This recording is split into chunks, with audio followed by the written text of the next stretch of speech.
Bonjour à tous, je suis Charlotte Le Guénic de l'ATBVB, l'Association des techniciens de bassin versant breton. Donc, bienvenue à cette première webconférence que l'on organise en partenariat avec le BRGM Bretagne. Donc, je vais laisser la parole à Flora Lucassou qui interviendra sur les généralités sur les eaux souterraines. Je vous souhaite donc une bonne webconférence et merci.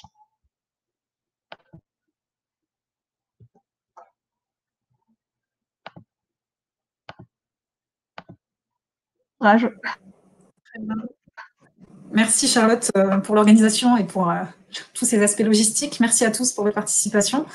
Donc, je suis Flora Lucassou, je suis hydrogéologue au BRGM Bretagne. Donc pour moi aussi, c'est la première webconférence, donc j'espère que tout va bien se passer. Donc je vais partager mon écran et comme disait Charlotte, je ferai des pauses régulièrement pour pouvoir voir si vous posez des questions sur le chat et puis on pourra avoir des échanges non plus par écrit mais par oral à la fin de la présentation.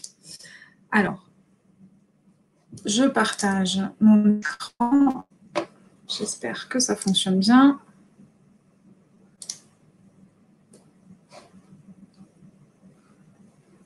Voilà, donc Charlotte, n'hésite pas à me couper si jamais il y avait un souci. Donc, pas de problème. Cette webconférence s'intitule « Généralité sur les eaux souterraines ». Et donc, elle fait partie, ça constitue la première partie d'une formation qui aurait dû avoir lieu il y a 10 jours, une formation d'une journée eaux souterraines, hydrogéologie en Bretagne, qui a été reportée au second semestre. Donc, la webconférence de ce matin va se dérouler en 4 parties. Je vais d'abord vous présenter rapidement le BRGM pour ceux qui ne connaîtraient pas l'organisme, vous faire quelques rappels sur la géologie bretonne en une dizaine de minutes, et puis parler ensuite des généralités sur les eaux souterraines, sur le cycle de l'eau, l'origine des eaux souterraines, les caractéristiques des aquifères et des écoulements qu'on peut trouver dans le sous-sol. Et enfin, les relations entre les nappes souterraines et les rivières, à une notion de bassin versant. On finira donc par un temps d'échange sur lequel vous pourrez poser vos questions.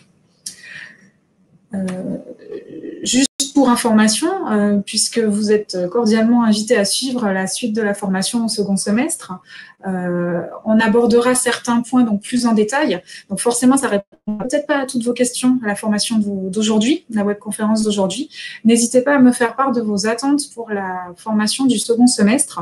Je vous ai remis ici le programme. Peut-être que dans le programme, vous verrez certaines choses qui vous intéressent plus particulièrement et donc on y répondra au second semestre. Mais on pourra toujours adapter hein, si certaines questions ne sont pas abordées et voilà, des questions qui vous intéressent, on pourra y revenir. Donc, au second semestre, on abordera plus particulièrement l'exploitation des eaux souterraines. Où est-ce qu'on peut en trouver? Où est-ce qu'on trouve des données pour savoir où il y a des eaux souterraines? Comment on fait un forage, en quoi ça consiste, quelles informations il faut recueillir, comment on l'équipe, comment on l'abandonne. On abordera aussi les aspects qualité des eaux souterraines et composition chimique des eaux souterraines. Les aspects plus quantitatifs avec le suivi du niveau des nappes, avec le réseau piézométrique régional, là également où trouver les données, et puis on vous présentera les bulletins de situation des niveaux des nappes qui sont rédigés au niveau régional et dont vous êtes peut-être déjà destinataire. On parlera également des essais de pompage, donc ce sont des pompages qui sont faits dans les forages pour bien les caractériser et savoir à quel débit on peut exploiter un forage sans risque pour l'environnement et puis également pour garantir la pérennité de l'ouvrage. On parlera aussi des aspects réglementation, d'éventuelles autres données qui seraient disponibles et qui pourraient vous intéresser sur le site internet CIGES Bretagne. Et là également, on aura une session d'échange. Donc voilà, les deux, là c'était le rappel de la formation du second semestre pour que vous ayez en tête vraiment l'intégralité des points qui seront abordés. Alors, je vais commencer par vous présenter le BRGM. Peut-être certains d'entre vous, je connais certains d'entre vous, peut-être que certains connaissent aussi mon collègue Bruno Mougin, qui est également hydrogéologue, ou Alexandre Boisson, hydrogéologue aussi à Rennes. Vous nous connaissez peut-être aussi à travers le CRECEB, donc on est membre du CRECEB et on a participé déjà à plusieurs journées thématiques. Vous connaissez peut-être également le site internet CIGES Bretagne, où vous avez peut-être participé aussi aux 60 ans du BRGM en décembre 2019. Voilà, peut-être donc déjà connaissance. Pour ceux qui ne connaîtraient pas, le BRGM, c'est le Bureau de recherche géologique et minière. Et en fait, on est le service géologique national. Donc, on est un établissement public de référence pour l'application des sciences de la Terre, à la fois pour gérer les ressources du sol et du sous-sol, mais aussi les risques qui y sont associés. Nous avons à la fois des actions de recherche scientifique, mais aussi d'appui aux politiques publiques, donc avec des coopérations avec les organismes publics et les collectivités, et également des missions à l'international.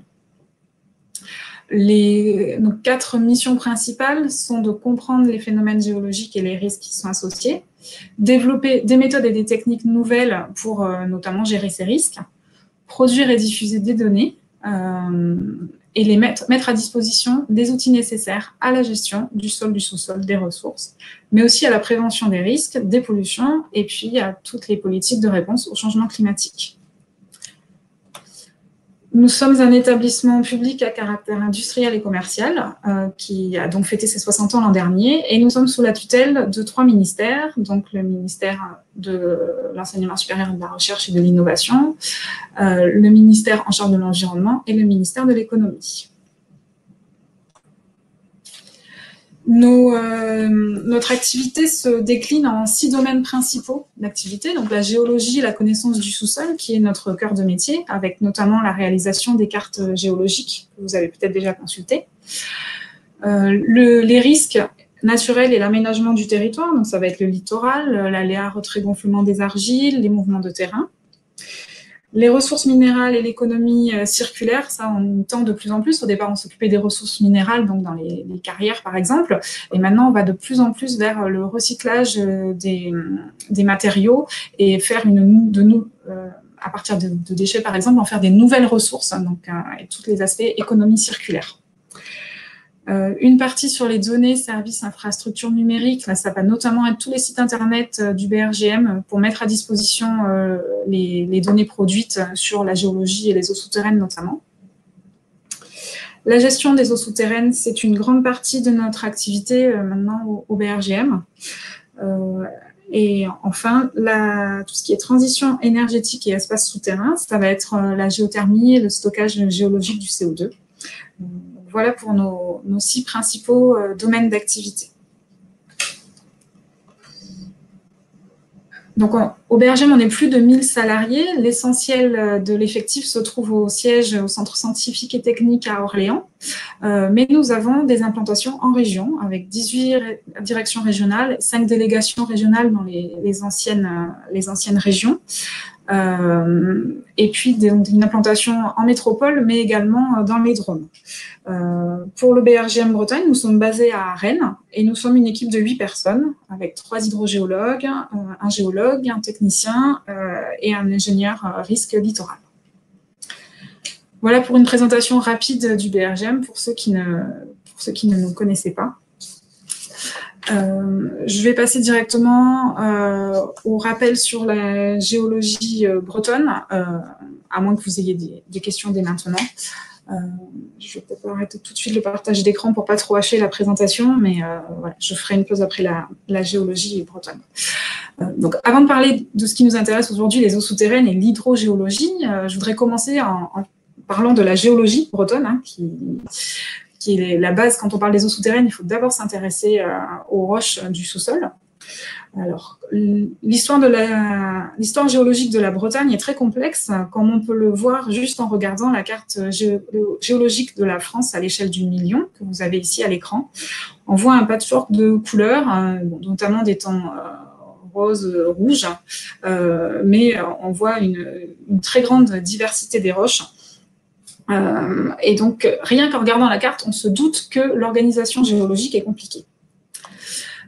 Effectivement, là, si je dézoome un petit peu, on regarde la carte géologique de la France à l'échelle du million, on voit au niveau du bassin parisien et du bassin aquitain qu'on a des couleurs un peu plus homogènes ce sont les bassins sédimentaires, hein, qui sont en fait constitués par des empilements de formations géologiques, les plus anciennes étant en bas, et puis d'autres couches se sont déposées par-dessus. Là, on a une sorte d'empilement d'assiettes avec une succession de sable, de craie, de calcaire, et donc voilà, des couches assez planes qui se superposent les unes aux autres, les plus anciennes au fond, les plus récentes au-dessus. Ça paraît assez simple, c'est pas si simple non plus, mais voilà, ça paraît quand même une organisation qu'on peut facilement comprendre. Si on prend une même coupe, non plus au sein du bassin parisien, mais au sein de la Bretagne, excusez-moi, on voit tout de suite que c'est beaucoup plus complexe. Ici, c'est une coupe est-ouest de la Bretagne, qui est essentiellement composée de roches dures anciennes, ce qu'on appelle des roches de socle, qui apparaissent sur la carte dans les tons roses et rouges.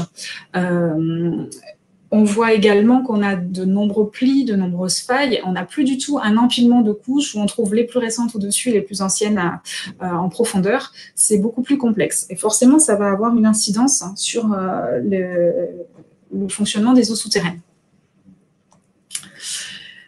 Pour vous expliquer un peu à quoi est due cette complexité de la géologie bretonne, je vais vous rappeler rapidement l'histoire géologique de la Bretagne. Alors, on va passer en 2 minutes quelques millions d'années en revue. Il faut savoir que la Bretagne, c'est la superposition de 2 chaînes de montagnes. Une chaîne très ancienne, la chaîne cadomienne, qui date de 700 millions d'années, qu'on retrouve essentiellement au nord de la Bretagne. On en retrouve les vestiges au nord de la Bretagne. C'est toutes les roches que vous voyez ici sur la carte en violet et en rose. Ce sont essentiellement des roches métamorphiques. Donc, ce sont des roches qui ont été transformées par une augmentation de la pression ou de température. Ça fait appel aux souvenirs de lycée ou de collège quand on parlait des roches métamorphiques. Il y a également des roches granitiques, donc qui apparaissent ici en rose, et des roches volcaniques qu'on trouve notamment dans le Trégor. La deuxième chaîne de montagne, c'est la chaîne hercynienne, donc plutôt autour de 360 à 300 millions d'années.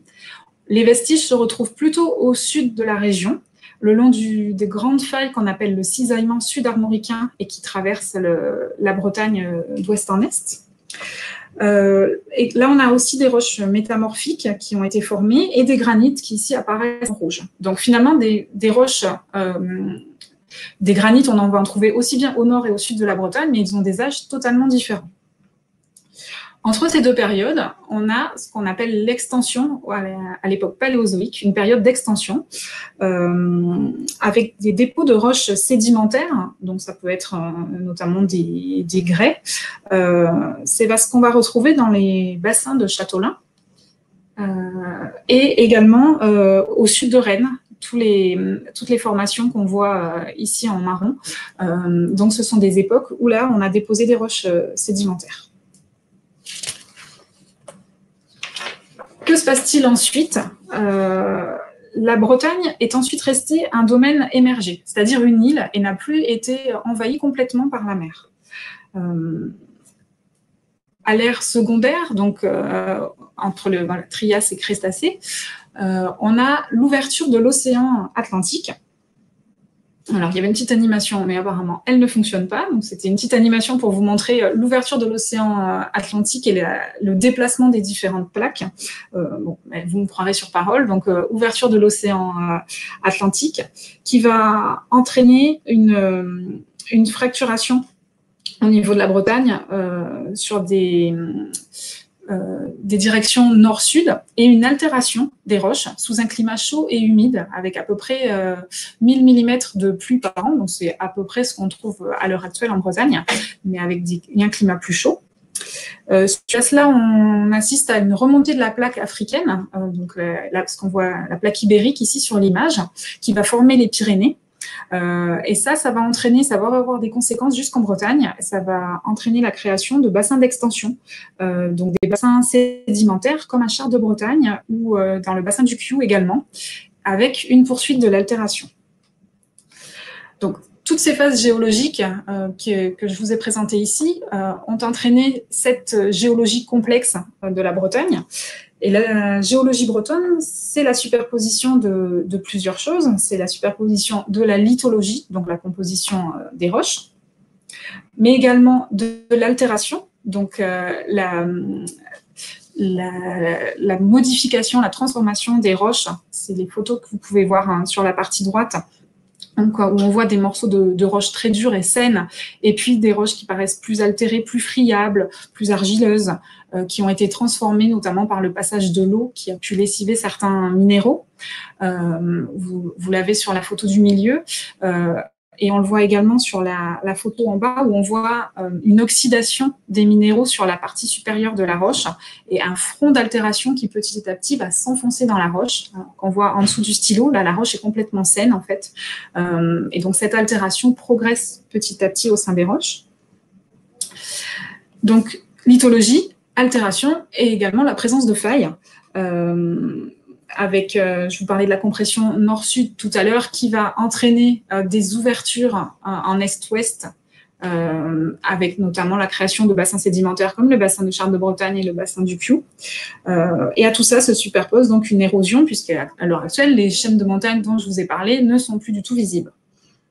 Donc forcément, cette géologie complexe, elle conditionne la présence ou non d'eau souterraine, et la compréhension de la géologie conditionne aussi la bonne compréhension du fonctionnement des eaux souterraines.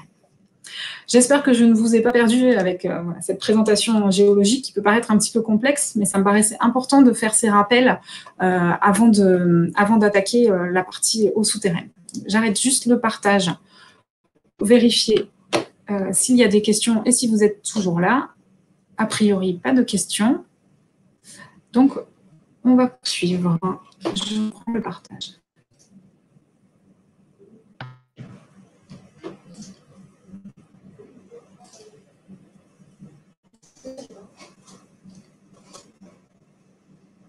Alors, je vais prendre...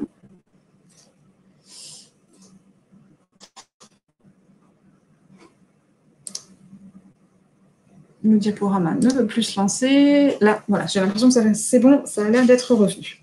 Alors, passons maintenant aux généralités sur les eaux souterraines. Je vais commencer par vous présenter le cycle de l'eau. Alors, vous présenter, c'est un bien grand mot parce que je sais que vous le connaissez tous, mais c'est vrai que souvent, la partie souterraine du cycle de l'eau n'est pas forcément très bien connue. Il est important de ne pas oublier cette partie souterraine. Donc forcément, quand on a de la pluie qui tombe, une partie s'évapore, une partie est transférée par la végétation, une partie ruisselle, mais on a aussi une partie à ne pas oublier, c'est celle qui s'infiltre et qui va recharger la nappe et qui va s'écouler, cette eau souterraine, pour ressortir au niveau des rivières. Je vais vous présenter ça un peu plus en détail. Quelques définitions pour commencer. Un aquifère, c'est donc le terme qu'on emploie habituellement, c'est une roche et une nappe d'eau. La définition du dictionnaire de géologie, c'est une formation perméable qui permet l'écoulement d'une nappe d'eau souterraine et le captage d'une quantité d'eau appréciable, c'est-à-dire exploitable. Déjà, il faut oublier toutes les images qu'on peut avoir de rivières souterraines ou de lacs. Ça ne fonctionne pas comme ça, du moins en Bretagne. Il faut plutôt avoir l'image d'une éponge. En fait, l'eau, elle est contenue dans la roche, dans les pores de la roche. Elle occupe les interstices qui sont souvent microscopiques au sein de la roche. Et on n'a pas des conduits souterrains qui vont faire circuler. Donc c'est la notion de porosité. On peut imaginer de l'eau qui circule entre des sables et des graviers, entre les grains des sables et des graviers. Dans les roches de soc, si vous imaginez un granit sain, type granit de pierre tombale, on imagine que l'eau ne va pas pouvoir circuler au sein des fissures, au sein de cette roche saine. Il faut qu'il y ait des fissures ou des fractures pour que l'eau puisse circuler au sein de la roche. Dans les roches calcaires, par contre, là, on peut avoir des vides de dissolution de grande taille, et vous avez sûrement déjà visité des grottes dans du calcaire. Là, on a bien des rivières souterraines, mais c'est un cas vraiment particulier où on a pu dissoudre une grosse partie de la roche, créer des cavités dans lesquelles l'eau peut circuler.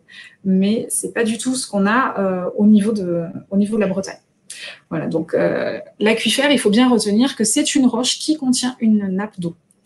Alors attention, dans la définition, c'est marqué aussi que cette formation permet le captage d'une quantité d'eau appréciable. C'est-à-dire que dans une argile, par exemple, vous pouvez très bien avoir de l'eau, mais par contre, elle ne sera pas exploitable. Donc une argile ne va pas être aquifère. Si je reprends cette partie du cycle de l'eau et qu'on s'intéresse à ce qui se passe quand il pleut, donc comme je vous le disais tout à l'heure, une partie de l'eau va ruisseler à la surface du sol, une partie va s'infiltrer. Qu'est-ce qui se passe une fois que l'eau s'est infiltrée, qu'elle a été utilisée en partie par la végétation? Que se passe-t-il quand elle descend un peu plus en profondeur? Tout d'abord, elle va atteindre ce qu'on appelle la zone non saturée. donc dans les premiers mètres en dessous du sol, où l'eau n'est présente que sous forme d'humidité. Ça veut dire que les interstices et les pores de la roche contiennent également de l'air. Cette eau va continuer à descendre et va atteindre ce qu'on appelle la zone saturée. Donc là, dans la roche, l'eau va occuper la totalité des vides disponibles. Ça va être dans les fissures ou les pores des sédiments ou des roches. Ce niveau, ce qu'on appelle le niveau de la nappe, donc c'est le haut de la zone saturée. Ce niveau de la nappe, c'est ce qu'on appelle le niveau piézométrique. Alors, piézométrique, ça vient du grec piézos, c'est la pression, puisque la nappe est en équilibre avec l'air. Ce niveau piézométrique, il va varier au cours de l'année, il ne va pas rester constant. L'hiver, quand on aura davantage de pluie, le niveau va augmenter, et puis l'été, quand la nappe va contribuer à alimenter les rivières, ce niveau va baisser. Cette variation du niveau piézométrique, c'est ce qu'on appelle le battement de la nappe. Ce qu'il faut retenir, c'est que la nappe, c'est l'ensemble des eaux qui sont comprises dans la zone saturée d'un aquifère. Bon, dit comme ça, c'est pas forcément très parlant. La nappe, c'est le contenu et l'aquifère, c'est le contenant. Voilà, l'image, toujours cette image-là, hein, de l'éponge ou alors du verre, c'est l'aquifère qui contient la nappe. Voilà pour les premières définitions pour les différents mots qu'on emploie souvent, aquifère, nappe, niveau piézométrique. Si on s'intéresse un peu plus près à un bilan hydrologique global, un bilan annuel, avec donc la partie des précipitations, une partie qui est évapotranspirée, ça représente à peu près 2/3 de la pluie.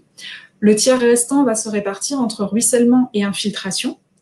On a à peu près moitié-moitié d'infiltration et de ruissellement. Alors c'est à peu près, hein, il peut y avoir des variations évidemment. Ça va dépendre notamment des formations géologiques, de la pente et de plein de facteurs, cette répartition, mais on considère que c'est à peu près moitié-moitié. Si on fait un bilan annuel, on considère 1 mètre de pluie à l'année. Ça veut dire qu'on a à peu près 33 cm d'eau qui se répartissent entre ruissellement et infiltration, et donc un peu plus de 16 cm d'eau qui s'infiltre à l'année. On peut imaginer ça, 16 cm d'eau sous nos pieds qui va s'infiltrer chaque année. Ça donne à peu près une idée de ce qui se passe en fait et de la partie eau souterraine qui est renouvelée chaque année. Quand on fait un bilan hydrologique, on s'intéresse à la réserve facilement utilisable, la RFU. Donc là, c'est pas de la géologie, hein, c'est d'hydrogéologie, c'est vraiment la partie sol. Donc la quantité d'eau du sol en dessous de laquelle une plante flétrit, elle s'exprime en millimètres. Elle est souvent calculée à partir de modèles. On la considère en général égale à 100 mm. Là aussi, il peut y avoir évidemment des variations. Si on fait ce bilan hydrologique dont je vous parlais, la répartition de la pluie, qu'elle se répartit entre l'évapotranspiration, la variation de cette réserve facilement utilisable dans le sol, donc la quantité d'eau qui peut être utilisée par les plantes, et puis le reste, c'est le ruissellement et l'infiltration. Cette partie ruissellement et infiltration, c'est ce qu'on appelle les pluies efficaces. C'est un terme qui revient souvent et qu'on emploie notamment dans nos bulletins de situation du niveau des nappes.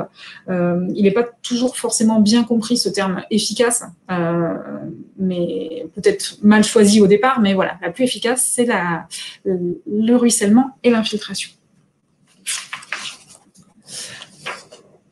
Juste une petite précision par rapport à l'évapotranspiration, mais je pense que vous connaissez tous ce genre de bilan. L'évapotranspiration potentielle, ce qu'on appelle le TP, c'est la valeur maximale possible d'évaporation, qui sont dans des conditions climatiques et particulières. Donc c'est une prairie en pleine croissance, fauchée régulièrement et maintenue humide. Donc vraiment des conditions idéales. On la calcule avec des paramètres climatiques. L'évapotranspiration réelle, c'est le volume d'eau qui est réellement évapotranspiré selon les réserves d'eau disponibles et selon les plantes qui sont en présence. Ça, on ne le connaît pas, en fait. On le calcule à partir de l'évapotranspiration potentielle, qui est un cas idéal. Si la pluie qui tombe est supérieure à l'évapotranspiration, la différence va d'abord combler la réserve facilement utilisable et le reste va se transformer en pluie efficace. Et donc, on pourra avoir une partie qui va s'infiltrer jusqu'à la nappe. Si la pluie est inférieure à l'évapotranspiration, la différence va être prélevée d'abord dans la réserve facilement utilisable du sol jusqu'à épuisement de celle-ci. En hydrologie comme en hydrogéologie, on raisonne souvent en AD hydrologique, donc de septembre à août, parce que l'année civile finalement n'est pas du tout pratique ne correspond pas au cycle, aux variations annuelles du niveau de la nappe, comme dans les cours d'eau. Vous avez ici une représentation de l'évolution de la végétation au cours de l'année, également l'évolution des précipitations. Donc les précipitations, c'est les chiffres qui sont tout en haut. L'évapotranspiration, c'est les chiffres qui sont juste en dessous. La réserve du sol, ce sont les chiffres que vous voyez juste en dessous du sol, et la partie qui s'infiltre jusqu'à la nappe. Et tout en bas, vous voyez l'évolution du niveau de la nappe au cours de l'année. Comme je vous le disais, il y a un battement de la nappe. Le niveau de la nappe n'est pas fixe au cours de l'année. Il varie. On est généralement à des niveaux les plus bas, donc les basses eaux souterraines, autour des mois de septembre, octobre, novembre maximum. Ça peut varier également d'une année à l'autre. Et des niveaux de hautes eaux qui sont plutôt atteints entre mars et avril. Le schéma n'est pas forcément adapté ici, c'est surtout pour vous montrer l'évolution au cours de l'année. Ça illustre ce que je vous disais tout à l'heure. Donc en fin d'été, la végétation est encore très présente, donc une bonne partie de la pluie va être évapotranspirée par la végétation et n'atteindra pas la nappe. Puis quand on atteint les mois de novembre à décembre, ici décembre, on voit qu'il y a plus beaucoup d'évapotranspiration puisque la végétation est beaucoup moins présente. Donc, la pluie peut combler la réserve facilement utilisable du sol et l'excédent va atteindre la nappe et va permettre au niveau de la nappe de remonter. Donc, ça va être le cas sur les mois d'hiver. Et puis, au printemps, avec la reprise de la végétation, la pluie va être une bonne partie de la pluie va être évapotranspirée. Il n'y aura plus assez d'eau pour reconstituer la réserve facilement utilisable dans le sol. Et donc, l'eau ne va même plus atteindre la nappe et la nappe ne sera plus rechargée. On va assister à des niveaux de nappe qui diminuent. Quelques rappels au niveau des précipitations. En Bretagne, en moyenne, les précipitations annuelles, ça s'échelonne entre 700 et 1400 mm avec un gradient d'est en ouest et également du littoral vers l'intérieur des terres. Si on raisonne en termes de précipitations efficaces, donc ruissellement et infiltration, on obtient le même gradient en fait, et là on a des valeurs qui s'échelonnent entre 100 et 800 à peu près millimètres au niveau de la Bretagne.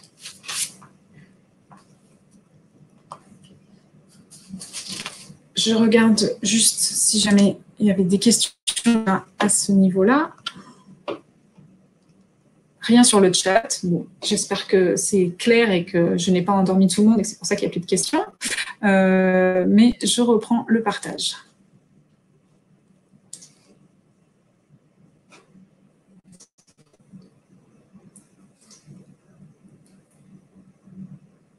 Merci pour la confirmation. Je vois que tout le monde ne dort pas. C'est parfait. Il y a différents types de nappes. Je vous parlais des nappes en milieu, des aquifères en milieu sédimentaire, comme dans le bassin parisien, et puis des aquifères de socle, qu'on trouve en Bretagne essentiellement, donc avec des roches dures anciennes. On entend aussi souvent parler de certains termes, donc de nappes libres, de nappes captives, de nappes artésiennes. C'est ce que vous avez illustré sur le schéma ici à gauche de l'image. En partie 1, c'est l'illustration d'une nappe libre, c'est-à-dire que la nappe n'a pas de couvercle, il n'y a pas de formation géologique imperméable au-dessus. Elle est contenue dans la roche et directement en contact avec l'air libre. De l'eau qui s'infiltre à ce niveau-là va directement atteindre la nappe. Voilà, c'est ce qu'on appelle une nappe libre. Si jamais on a une couverture, ce qu'on appelle un toit, sur cette nappe, donc une formation géologique imperméable, des argiles par exemple, la nappe va être captive, c'est-à-dire qu'elle va être sous pression avec un couvercle et de l'eau qui s'infiltre au niveau du forage, enfin autour du puits là, qui est noté en 2, ne va pas atteindre la nappe ici, elle va ruisseler. Cette nappe-là, elle est rechargée par des endroits où la roche est affleurante, où la roche est présente à la surface du sol. En fait, l'eau qui s'écoule en 1, qui s'infiltre en 1, va s'écouler jusqu'au point 2, puis jusqu'au point 3, et va circuler de cette manière-là. Donc en 2, la nappe est captive. Donc sous pression, c'est-à-dire que quand on fait un forage, quand on va atteindre l'eau va remonter au niveau dans le forage et va par rapport à l'endroit où on avait percé la nappe, puisqu'elle est sous pression. Si jamais on est très en contrebas des points sur lesquels la formation géologique est affleurante, donc là où l'eau a pu s'infiltrer dans le sol, comme ici au point 3, quand on fait un forage, on est en dessous du niveau où l'eau s'est infiltrée en 1, on va avoir un forage artésien. La nappe est captive et sous pression et en fait l'eau va jaillir. Ce terme artésien, il faut faire attention parce qu'il est souvent employé, on entend souvent parler de puits artésien dans les campagnes pour désigner des forages. En fait, c'est un abus de langage. Un forage, c'est pas du tout un puits artésien, puisqu'un puits artésien, c'est un puits où l'eau jaillit. Et finalement, on en a très peu en Bretagne. Il y a des cas que ça existe, mais c'est vraiment pas un cas général. Donc, le terme puits artésien ne devrait pas être employé. En fait, il faudrait toujours parler de forage. Ça, c'est le cas d'une superposition. Là, on a par exemple dans le schéma de gauche ce qu'on appelle le substratum, donc le mur de la nappe, ce qui est en dessous. Là, c'était par exemple une couche d'argile. On avait une couche aquifère dans laquelle l'eau pouvait circuler et par-dessus une couche imperméable. Donc ça, c'est le cas classique dans les bassins sédimentaires. À droite, c'est une illustration, un schéma, mais pour vous expliquer qu'en Bretagne, dans les roches de Sox, c'est beaucoup plus compliqué puisqu'on n'a pas cet empilement-là. Mais voilà, c'est quand même le fonctionnement général des eaux souterraines qu'il faut retenir avec cette notion de nappe libre et de nappe captive. Je vous l'ai expliqué en préambule, la géologie, elle conditionne le fonctionnement des eaux souterraines. Et donc, on a différents types d'aquifères selon les roches qui sont présentes. On a les aquifères dans des roches sédimentaires, par exemple dans les calcaires, les grès, la craie, où on peut avoir des débits d'eau souterraine très importants. On a des aquifères dans les alluvions, c'est-à-dire les matériaux qui sont charriés par les rivières et qui se déposent le long des rivières, qui vont plutôt être sous la forme de sable et de gravier, qui peuvent donner des débits importants. Des aquifères sédimentaires profonds et captifs, par exemple dans le bassin parisien, on peut aller chercher de l'eau à plusieurs centaines, voire milliers de mètres de profondeur dans des nappes qui sont très protégées. Vous avez peut-être entendu parler de la nappe de l'Albien, qui est une nappe très profonde dans le bassin parisien, et qu'on va chercher à plusieurs centaines de mètres de profondeur. Ça, on n'a pas d'aquifère de ce type en Bretagne. Des dépôts glaciaires, évidemment, on n'en a pas non plus en Bretagne. Des aquifères volcaniques, un petit peu, notamment dans le nord des Côtes d'Armor. On a des résidus de lave ancienne. Les roches dures fissurées dans le granit, notamment. C'est ce qu'on a en Bretagne, avec des débits plus faibles que ce qu'on peut avoir dans des bassins sédimentaires. Et les aquifères qu'on appelle karstiques, donc dans la craie, où on a des cavités, d'éventuelles rivières souterraines, où là, les débits peuvent être très, très variables. Voilà pour vous dresser un peu le portrait des différents types d'aquifères qu'on peut rencontrer en France. Si on s'intéresse à la Bretagne, donc déjà avant 1976, on pensait qu'il n'y avait pas d'eau souterraine en Bretagne. On ne faisait pas de forage, éventuellement on captait un petit peu d'eau avec des puits peu profonds dans les premiers mètres du sol. Et puis à partir de la sécheresse de 1976, on a commencé à se poser la question des eaux souterraines et de nouvelles techniques de forage sont apparues. Le forage au marteau fond de trou qui permet de pouvoir faire des trous dans du granit parce que c'est pas si évident que ça de pouvoir faire un forage dans ces roches dures. Donc à partir de ce moment-là, il y a eu beaucoup de forages de fait. Vous avez ici une carte qui représente 12 000 forages d'eau sur la Bretagne. Et vous voyez qu'on n'a pas besoin de mettre les contours de la région, on reconnaît tout de suite la Bretagne, ça vous montre bien qu'il y a de l'eau souterraine partout. Donc là aussi, tu as une idée reçue qu'on entend encore malheureusement qu'il n'y a pas d'eau souterraine en Bretagne. Si, il y a bien de l'eau souterraine en Bretagne, il y en a partout, mais dans des quantités variables et évidemment pas toujours aussi, dans des quantités pas toujours aussi importantes que ce qu'on pourrait avoir dans des bassins sédimentaires. Alors justement en Bretagne, les aquifères bretons, ils vont se répartir en 3 principaux types. Les aquifères de socle, donc dans le granit, dans les schistes par exemple.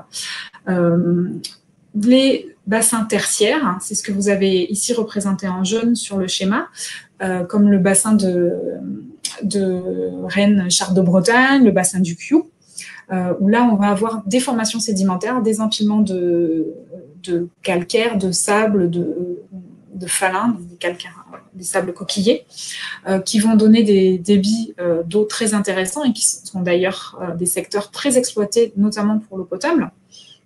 Et on a également des aquifères alluviaux au niveau des rivières, notamment des rivières les plus importantes, ça va être la Vilaine et l'Oust en Bretagne, donc des graviers, des sables qui ont pu s'accumuler autour de la rivière. Donc, historiquement, on a fait des puits dans les parties supérieures des aquifères de socle, ce qu'on appelle les altérites, ce que je vous montrais tout à l'heure sur la carte, la partie des roches qui s'est altérée, qui s'est désagrégée et qui n'est plus du tout une roche saine et compacte. On a fait également des puits ou des forages dans les bassins sédimentaires et dans les alluvions. Et puis, depuis 1976, on fait des forages de profondeur plus importante où on va chercher le socle fissuré donc des endroits plus profonds où on peut trouver de l'eau qui circule dans les fissures, dans les fractures ou éventuellement dans des fractures plus profondes. Donc, en Bretagne, faut retenir qu'on n'a pas de grands aquifères comme ce qu'on peut avoir en région parisienne, mais on a quand même de l'eau souterraine partout. Je vous parle des aquifères de socle. Je vais vous détailler un petit peu plus le schéma de principe et le fonctionnement de ces aquifères de socle. Donc, sur les 10 à 30 premiers mètres au niveau de la surface du sol, on va trouver ce qu'on appelle les altérites, donc la roche altérée. C'est ce qui est illustré par la photo où on voit la pelle mécanique. C'est ce qu'on voit quand on creuse sur quelques mètres la surface du sol. Donc, juste en dessous du sol, on a souvent une roche un peu argileuse ou sableuse d'un aspect un peu rougeâtre. Donc ça, c'est la roche du granit, par exemple, ou du schiste qui a été altéré. Donc, certains minéraux ont été lessivés, la roche qui s'est transformée, qui n'est plus du tout compacte et qui donc se trouve sur les 10 à 30 premiers mètres au niveau en dessous sous nos pieds. Donc ça, c'est ce qu'on appelle les altérites. En dessous, on va trouver une roche qu'on reconnaît un petit peu plus, dans laquelle on va voir des fissures verticales, mais surtout des fissures horizontales. C'est ce qu'on appelle l'horizon fissuré. Et plus on descend en profondeur, moins ces fissures vont être présentes, parce qu'en profondeur, la roche a été préservée de l'eau notamment. Il y a moins de circulation d'eau, et au final, on a une roche que vous voyez ici en bas à droite.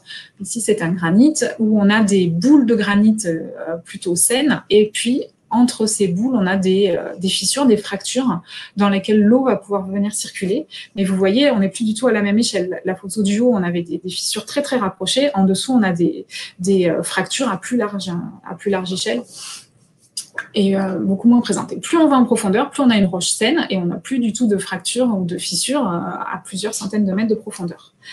Donc, la partie supérieure, c'est ce qu'on appelle l'horizon d'altération, qui fait à peu près une centaine de mètres d'épaisseur. C'est là où on va pouvoir trouver de l'eau souterraine, à la fois dans les altérites, donc plutôt argileuse si on était sur des schistes au départ, plutôt sableuse si on était sur un granit, évidemment avec des variations en fonction des formations géologiques. Et puis sous ces altérites, l'horizon fissuré, avec les fissures et les fractures. Donc, dans les altérites, faut avoir l'image un petit peu d'une éponge. On va faire un stock d'eau, c'est une réserve d'eau, c'est ce qu'on appelle des fonctions capacitives, on stocke de l'eau. En dessous, dans l'horizon fissuré, oui, on va stocker de l'eau également, mais ça a également une fonction transmissive, c'est-à-dire que l'eau va pouvoir circuler, l'eau va s'infiltrer, va circuler au sein de ces fractures pour, à terme, atteindre la rivière. Je vous disais donc souvent c'est dans les 100 premiers mètres d'épaisseur qu'on va avoir de l'eau souterraine.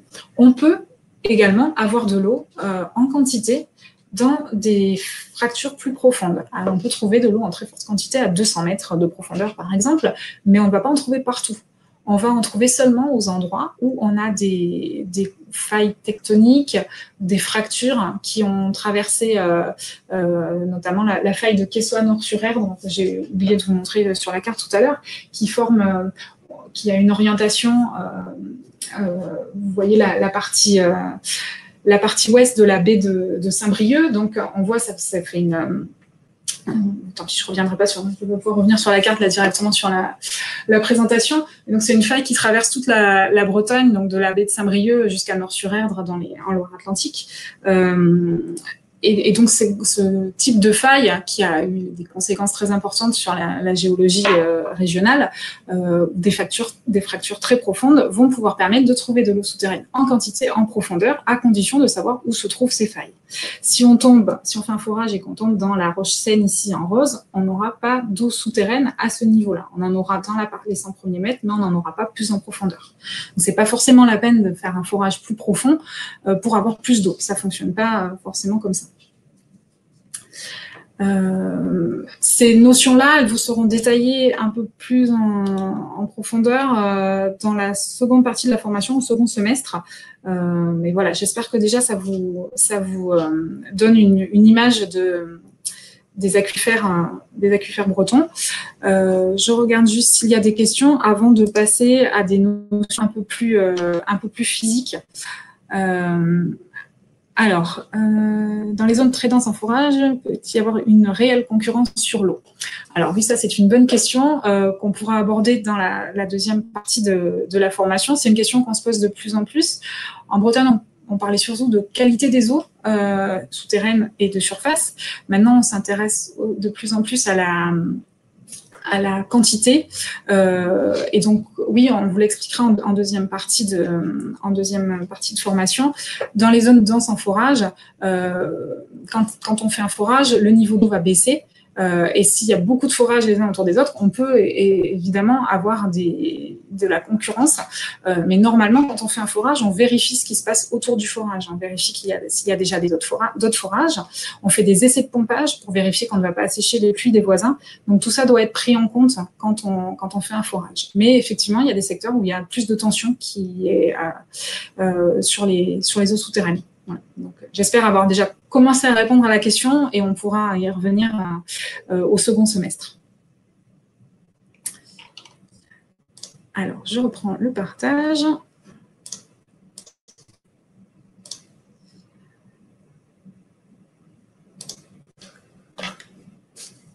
Maintenant, je vais aborder des notions un petit peu plus physiques et des paramètres dont je vous parlerai à la formation du second semestre également, mais c'est pour déjà pouvoir vous présenter un petit peu tous ces termes et toutes les définitions pour pouvoir attaquer directement la formation du second semestre. Je vous ai parlé tout à l'heure de porosité. Donc, c'est la propriété d'un milieu de comporter des vides interconnectés ou non. Et ça s'exprime par le rapport du volume des vides sur le volume total du milieu. Donc, la porosité, c'est le pourcentage de vide.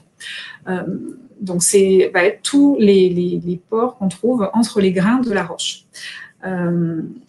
Il y a aussi la notion de porosité efficace, c'est le rapport du volume d'eau libre sur le volume des vides, parce qu'une certaine partie de cette eau va être liée à la roche et ne va pas être accessible. Par exemple, dans une argile, on a de l'eau, mais en fait, elle est vraiment liée au grain de l'argile et elle ne va pas pouvoir être accessible en pompage. Donc, ce qui va nous intéresser quand on s'occupe des eaux souterraines, c'est la porosité efficace, savoir quelle eau on peut extraire de la roche, voilà, le pourcentage de vide et d'eau libre qu'on va pouvoir extraire de la roche. Si on regarde différents types de formations géologiques, cette porosité efficace, elle est très variable. Elle est très importante dans des graviers. On imagine bien des graviers, l'eau qui peut circuler assez facilement entre les grains. Dans les sables également. Mais plus les sables sont fins, moins l'eau va pouvoir circuler facilement et donc la porosité va chuter. Des sables très très fins, très serrés, en fait, l'eau a moins de place pour pouvoir circuler. Les sables argileux, la porosité va chuter, juste de 2 à 4%, et l'argile, ça va être moins de 1%. Dans la craie, c'est 2 à 5%, mais c'est assez variable, puisque dans la craie, on peut avoir des grands vides de dissolution, comme je vous l'expliquais tout à l'heure. Ça, c'était pour la porosité. Il y a ensuite d'autres grandeurs physiques qu'on utilise beaucoup en hydrogéologie. Ce sont les paramètres hydrodynamiques qu'on obtient grâce aux essais de pompage dont on vous parlera lors de la formation du second semestre. C'est donc trois paramètres, la perméabilité, la transmissivité et le coefficient d'emmagasinement. La perméabilité, ça va caractériser la fonction conductrice de l'aquifère, sa capacité à se faire circuler l'eau, c'est une vitesse en fait. Elle s'exprime en mètres par seconde. La transmissivité, ça caractérise la capacité de transfert. Ça va être une vitesse qu'on va diviser par... C'est une vitesse par section. Donc, ça s'exprime en mètres carrés par seconde. Et la troisième grandeur, c'est le coefficient d'emmagasinement qui caractérise la fonction réservoir de l'aquifère. Sa capacité à stocker, mais surtout à se déstocker l'eau. Donc, ça stocke de l'eau, mais on peut quand même aller la puiser. Il n'a pas d'unité, le coefficient d'emmagasinement, et parfois il est exprimé en pourcentage. Donc ces grandeurs-là, elles sont obtenues par calcul grâce aux essais de pompage. Donc le fait de venir pomper pendant plusieurs heures dans un puits et de mesurer le niveau d'eau dans le puits et le débit auquel on a pompé, ça nous permet de bien caractériser l'aquifère. Et la carte d'identité de l'aquifère, ça va être ces trois grandeurs-là. La perméabilité qui est notée K souvent dans les rapports, la transmissivité qui est notée T et le coefficient d'emmagasinement qui est noté S majuscule. Alors, comment on en est arrivé à ces grandeurs-là? Donc, on va continuer dans les aspects un peu physiques. Je vais vous raconter, c'est une expérience qui a été faite par un hydraulicien, donc qui s'occupait des écoulements, Henri Darcy, dans les années 1800, qui étudiait les différentes fontaines qui sont présentes à Dijon et qui sont situées à des altitudes différentes. Et en fait, il s'était rendu compte que si on injectait de l'eau dans une fontaine, elle pouvait ressortir ailleurs, dans une autre fontaine située à une autre altitude. Donc, il a fait des expériences en laboratoire. C'est le petit dispositif qui est présenté ici sur la diapositive. Il a pris des cylindres de roches différentes, qui sont ici en bleu avec des points noirs. Dans ces cylindres, il les a reliés à un système pour injecter de l'eau. Et donc ici, ça va être à gauche de l'image, et un système où l'eau va pouvoir ressortir. Il a fait varier la pente de ce cylindre et également le type de roche. Donc, il avait fait des cylindres de roches différentes pour voir ce qui se passait. Est-ce qu'on avait toujours les mêmes débits? Comment ça se passait? Et ça lui a permis de voir que le débit, il dépend de la perméabilité du milieu poreux, donc la perméabilité, la capacité de conduire l'eau de la roche. Ça va dépendre aussi de la section du cylindre. Si on met un cylindre plus ou moins gros, forcément, on n'aura pas le même écoulement. Ça va aussi dépendre de la hauteur, donc H1 moins H2, c'est H1, la hauteur à laquelle on a injecté l'eau, et H2, la hauteur à laquelle elle ressort, donc la différence d'altitude. Et ça va être aussi en fonction de la longueur du cylindre. Donc en fait, on injecte de l'eau à une certaine altitude, elle va s'écouler dans la roche à une vitesse différente selon le type de roche et elle va ressortir plus bas à un autre endroit. Et finalement, il faut imaginer qu'on a la même chose sous nos pieds. On a de l'eau qui va s'infiltrer sur les points hauts et qui va circuler à l'intérieur de la roche pour atteindre les points bas qui vont être les rivières. L'eau, elle va circuler à des vitesses différentes selon le type de roche.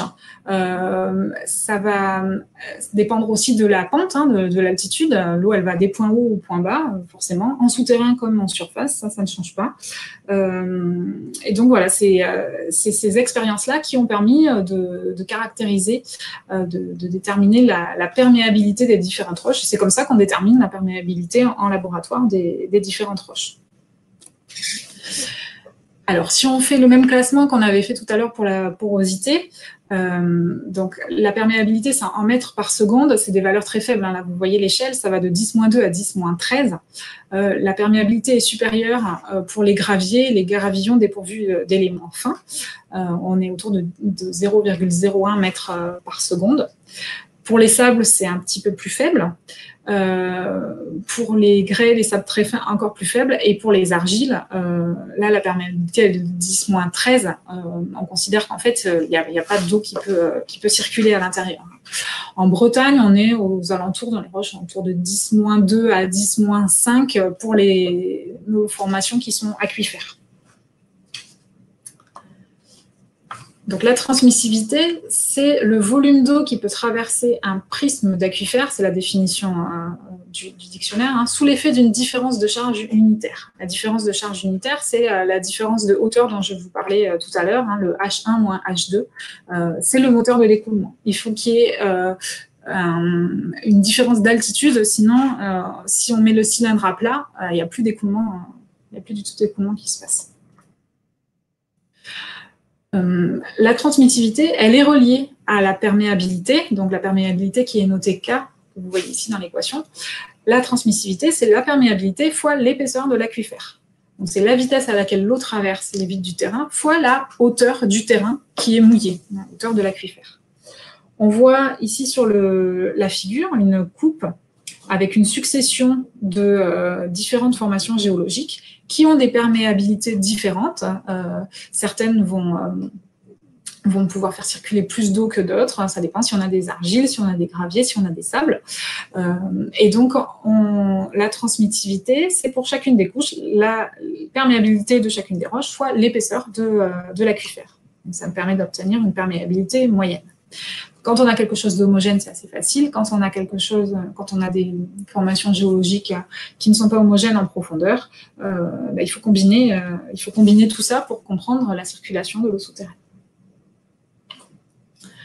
Pour illustrer un peu l'autre grandeur, le coefficient d'emmagasinement, donc qui est plutôt un terme de stockage, qui s'apparente davantage à la porosité. On va avoir des comportements différents selon qu'on est dans une nappe libre. Donc, je ne sais pas si vous vous rappelez, la nappe libre, c'est celle qui est en contact direct avec la surface du sol et qui n'a pas de couvercle imperméable dessus. On a des choses différentes entre une nappe libre et une nappe captive qui, elle, est recouverte par un toit imperméable. Si on a un niveau d'eau qui baisse d'1 mètre dans une nappe libre, on va récupérer beaucoup plus d'eau que dans une nappe captive qui est déjà sous pression, en fait. Et donc, le coefficient d'emmagasinement, c'est comme ça qu'on caractérise une nappe libre ou une nappe captive avec son coefficient d'emmagasinement S, qui va être supérieur à 10-2 dans les nappes libres et inférieur à 10-3 dans les nappes captives. Bon, là, c'est les termes un peu techniques. On y reviendra quand je vous parlais des essais de pompage au second semestre. Mais voilà, il faut savoir que ces trois grandeurs sont très importantes, perméabilité, transmissivité et emmagasinement, pour caractériser un aquifère. Dernière grandeur de ce type, c'est la notion de charge hydraulique dont je vous parlais tout à l'heure. Elle est exprimée en mètres. Donc ici, une petite équation. Après, on fait de la physique, on va faire des maths, mais je ne vais pas trop rentrer dans les détails. C'est juste pour vous indiquer que la charge hydraulique, c'est la somme d'un terme de pression. Je vous disais tout à l'heure, on parle de niveau piézométrique. C'est vraiment la pression de la nappe pour un équilibre de pression entre l'air et entre l'eau. Donc cette charge hydraulique, c'est la somme d'un terme de pression ici et un terme d'altitude. Ce qu'il faut retenir de tout ça, c'est que la différence de charge entre deux points, c'est le moteur de l'écoulement. Voilà, vraiment la différence d'altitude, c'est ça qui va faire que l'eau va circuler. Il faut bien avoir ça en tête aussi. L'eau souterraine, c'est pas un lac statique, ça circule, ça va des points hauts aux points bas. L'eau va s'infiltrer plus ou moins profondément dans le sol et va mettre plus ou moins de temps pour atteindre la rivière ou atteindre un forage si elle est captée auparavant. Mais voilà, ça fonctionne de cette manière-là. C'est pas quelque chose de statique. C'est d'ailleurs pour ça qu'on voit que le niveau de la nappe varie au cours de l'année. C'est vraiment quelque chose qui se passe en dynamique. Je fais une petite pause pour voir s'il y a des questions, parce que là, c'était des termes un peu plus techniques. Pour l'instant, pas de questions. De toute façon, on pourra y revenir dans les échanges à la fin de la présentation.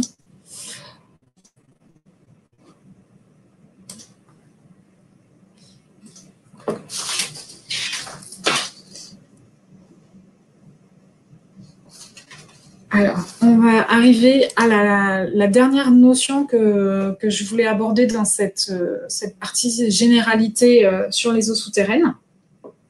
C'est la carte piézométrique. Vous en avez peut-être déjà entendu parler, peut-être vu. On n'en a pas beaucoup en Bretagne, mais on peut en faire quand on a une étude spécifique sur un territoire. La carte piézométrique, c'est l'équivalent d'une carte topographique avec donc des courbes de niveau, mais de ce qui se passe dans la nappe sous nos pieds. C'est une synthèse des données hydrogéologiques et ça permet de schématiser le comportement de l'aquifère, donc d'étudier la morphologie de la surface de la nappe, comme on étudie la topographie d'un bassin versant, la répartition de la perméabilité et les trajectoires d'écoulement. Ça permet de savoir dans quel sens s'écoule la nappe. Vous avez ici un exemple qui date un petit peu, hein, c'est la carte piézométrique du bassin du Kew dans les Côtes-d'Armor, qui a été faite en 1980 à l'étiage. Vous voyez, j'espère que vous voyez bien ma souris, on a la Rance qui traverse la carte du nord-est au sud-ouest, et toutes les lignes noires qu'on voit ici, c'est la carte piézométrique, donc les courbes isopièses, c'est-à-dire les courbes d'égale altitude de la nappe. C'est comme les courbes topographiques qu'on peut voir d'ailleurs en dessous sur la carte IGN. Là, c'est les courbes d'égale altitude de la nappe. Donc, on a des courbes ici à 15 mètres, par exemple. Ici, c'est 16 mètres, 17 mètres, 18, 19, 20. Voilà. Ces courbes, on les a tracées grâce à des mesures dans des forages ou dans des puits sur le terrain. On a relevé la profondeur de la nappe. Donc, évidemment, dans des ouvrages qui ne sont pas en pompage, puisque quand on pompe dans un ouvrage, le niveau de la nappe va descendre. Donc, on étudie le niveau de la nappe dans des ouvrages qui sont au repos, où le niveau n'est pas descendu. On fait une campagne où on essaye de mesurer dans le maximum de puits et de forages possible le niveau de l'eau sur une période de temps la plus courte possible. On essaye de faire ça sur une semaine maximum, parce que si jamais il y a des précipitations, le niveau de la nappe va pouvoir évoluer et donc on ne pourra plus avoir une image réelle de ce qui se passe. Les mesures entre les points ne seront plus significatives si on a fait des mesures avant la pluie et après la pluie, sur des points différents. Une fois qu'on a ces points, ça nous permet de tracer ces courbes isopièses qui représentent donc l'altitude de la nappe. Quand on a ces courbes, ça nous permet de tracer ce qu'on appelle des lignes de courant, c'est-à-dire vérifier le sens d'écoulement de la nappe, qui va donc des points hauts au point bas, hein, c'est comme en surface. Donc ici, on avait les courbes de niveau les plus élevées, donc la première flèche bleue, et puis on voit que l'altitude descend. Donc ça nous montre qu'en fait, la nappe, elle vient alimenter la Rance. La nappe alimente la rivière. C'est effectivement le cas la plupart du temps. Hein. L'exutoire de la nappe, c'est la rivière. J'y reviendrai tout à l'heure. Donc, on voit de ce côté-là que avec la flèche bleue, la nappe va des points hauts au point bas pour aller vers la Rance. On voit aussi qu'un peu plus à l'est, il se passe quelque chose de bizarre avec des isopièces qui font des cercles. En fait, il y a ici une station de pompage, les forages d'eau potable de Bleuquin dans les Côtes-d'Armor, qui sont exploités par l'Ille-et-Vilaine pour l'alimentation en eau potable, enfin qui sont exploités, ils sont situés dans les Côtes-d'Armor, mais c'est pour l'alimentation en eau potable de l'Ille-et-Vilaine. On est dans le bassin tertiaire du Kew, je vous l'ai dit, c'est un endroit où on a de l'eau souterraine en plus grande quantité que dans les aquifères de socle qui sont situés autour. Et donc, c'est un secteur qui est très exploité, notamment pour l'eau potable. Ici, on voit des lignes concentriques. Et en fait, si on regarde les lignes d'écoulement, d'après la carte piézométrique, ça nous permet de voir que l'eau souterraine va être attirée vers le pompage, et c'est normal. On pompe de l'eau souterraine, donc on l'attire tout autour et on modifie les écoulements naturels. Donc, la carte piézométrique, ça permet de voir à la fois les écoulements naturels, dans quel sens naturellement va la nappe, mais quand il y a un pompage quelque part, ça nous permet de voir d'où vient l'eau qui est pompée dans ce forage. Donc des cartes piézométriques, il y en a peu qui sont disponibles en Bretagne à grande échelle, mais quand on fait une étude particulière pour implanter notamment un forage d'eau potable, ce sont ce genre de cartes qui vont être faites pour bien comprendre les écoulements des eaux souterraines. Comme je vous l'ai expliqué, la surface piézométrique, donc le niveau de la nappe, il va varier naturellement au cours de l'année en lien avec la météo, en lien aussi avec l'hydrologie, puisqu'il y a un lien permanent entre les nappes et les rivières. Ça va varier aussi en fonction de la géologie, c'est-à-dire que selon la géologie, les nappes, la surface piézométrique va varier plus ou moins lentement. Le temps de réponse de la nappe va être différent en fonction des roches en présence. S'il y a une pluie, dans certaines nappes, ça va s'infiltrer très vite et le niveau va monter très vite. Dans d'autres nappes, le niveau il va y avoir plus d'inertie et le niveau de la nappe va augmenter plus lentement. Ça, ce sont des notions dont on vous reparlera au second semestre. Ces variations cycliques de la nappe, elles sont saisonnières. pluriannuelles ou de courte durée. Ça va dépendre également des secteurs. Ça dépend des précipitations, évidemment, puisque les eaux souterraines, au départ, c'est de l'eau de pluie. Ça va dépendre de l'évapotranspiration. S'il y en a beaucoup, l'eau n'atteindra pas la nappe. S'il y en a moins, l'eau va pouvoir s'infiltrer. Et ça va dépendre aussi des variations du niveau de l'exutoire de la nappe. C'est quoi l'exutoire de la nappe? Alors, ça va être la rivière, par exemple. Ça va aussi être la mer, par endroit. Évidemment, il y a un autre exutoire, mais qui n'est pas naturel de la nappe, c'est toute l'eau qui est prélevée au niveau des forages et des puits. Il y a un autre exutoire naturel des nappes, ce sont les sources. Les sources, c'est la naissance d'une eau de surface, mais au départ, l'eau qui sort à la source, c'est de l'eau souterraine. Comme je vous l'expliquais, le délai de réponse de la nappe est en fonction principalement de la géologie, donc de la perméabilité dont je vous expliquais tout à l'heure, des structures aussi, est-ce qu'il y a la présence de failles, est-ce qu'il y a des couches imperméables, et ça va faire qu'on a une nappe qui est réactive aux pluies ou non. Ça va dépendre aussi des secteurs. On ne peut pas caractériser l'ensemble des nappes de la Bretagne d'une certaine manière. C'est toujours des études au cas par cas par secteur. On n'a pas une connaissance globale des variations du niveau de la nappe en Bretagne. On les approche par l'étude de certains points, ce qu'on appelle des piézomètres, qui nous servent à établir notamment des cartes piézométriques. Et donc, on vous présentera au second semestre le réseau piézométrique de Bretagne, c'est-à-dire les 52 forages qui nous servent à suivre en permanence les variations naturelles de la surface piézométrique. La carte piézométrique, elle nous permet d'établir le bassin versant souterrain. Donc, vous connaissez les bassins versants de surface, donc la surface qui est délimitée par une ligne de partage des eaux. Toutes les eaux qui tombent dans ce bassin versant se dirigent vers un même exutoire. Le bassin versant souterrain n'est pas forcément équivalent au bassin versant de surface. On considère en première approche dans le socle que c'est approchant, qu'en général, l'eau qui tombe au sein d'un bassin versant de surface en souterrain, elle va circuler également de la même manière, des points hauts vers les points bas. Mais il peut y avoir des variations, notamment si on a des failles importantes. Et dans les bassins sédimentaires, cette notion de bassin versant topographique, elle ne correspond pas du tout à ce qui se passe en profondeur, puisqu'on a des nappes de très grande extension qui font l'intégralité du bassin versant parisien et qui ne suivent pas du tout les écoulements en surface. Donc, en première approche en Bretagne, on peut se dire que les écoulements souterrains suivent à peu près les écoulements de surface et qu'on peut raisonner en termes de bassin versant.